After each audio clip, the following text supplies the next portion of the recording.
মিতু আপুর ভিডিও দেখে আজকে ডিমের পিঠা বানালাম। পিঠাটা কিন্তু খেতে অনেক বেশি মজা। যদি জানতাম যে এত মজা তাহলে তো আগেই বানিয়ে খেতাম। হ্যালো এভরিওয়ান, আসসালামু আলাইকুম। সবাই কেমন আছে? আশা করি সবাই ভালো আছে। এই তো সকালে ঘুম থেকে উঠে চা বানাচ্ছি আর সাফার জন্য তো নুডলস রান্না করেছি।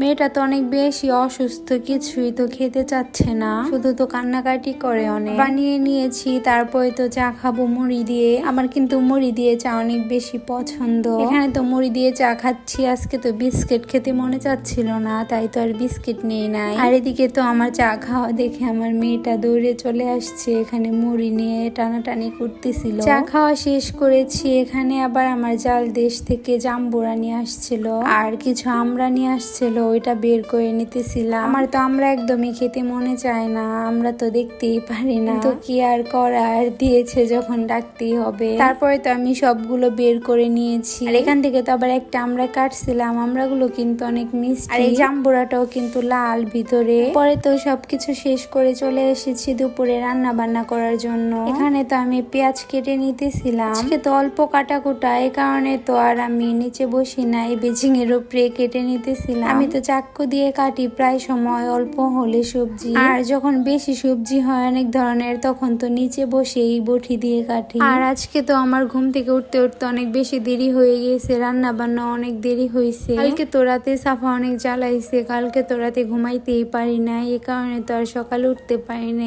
স্কুলেও যাই না। এদিকে তো পেঁয়াজ মরিচ কাটা শেষ করে আবার এখানে মাছের মাথা বের করে নিয়েছি। এটা তো রুই মাছের মাথা ছিল। আর এখানে কিছু নদীর চান্দা মাছও বের করে নিয়েছি। এই চান্দা মাছের কিন্তু ভাজা অনেক মজা লাগে, আবার ভর্তাও কিন্তু মজা লাগে। আজকে তো আমি ভর্তা বানাইনি, আজকে তো আমি ভেজে নিয়েছি মাছগুলো। এই চান্দা মাছে কিন্তু অনেক বেশি কাটা থাকে, সেজন্য খেতে মনে চায় না। আর এখানে তো মাছের মাথা দিয়ে ডালও রান্না করে ফেলেছি। আর এই মাছের মাথার ডালটা কিন্তু অনেক বেশি পছন্দ আমার। আমি তো প্রায় সময় যখন বড় মাছ আনি আমি কিন্তু মাথা বেশি দেই না তরকারিতে, আলাদা করে রেখে দেই, পরে তো ডাল দিয়ে রান্না করি। তো এখানে আবার আমি খাওয়া দাওয়া করে নিতেছিলাম। আগে তো মাহিনকে খাওয়াই দিছি, পরে তো এখানে আবার আমি খাচ্ছিলাম। এরপর তো সন্ধ্যাবেলা মাহিন বলতেছে আম্মু কিছু বানিয়ে দেয়, তো এখানে আবার আমি ডিম পিঠা বানাতে আসছি। এখানে তো ফার্স্টে পেঁয়াজ মরিচ গুলো দিয়ে দিছি, তারপরে কিন্তু আবার ডিম দিছি দুইটা, আর সামান্য কিন্তু একটু লবণও দিয়েছি। এখন তো আবার ভালো করে মিশিয়ে নিব, আবার পানিও দিয়ে দিব এখানে।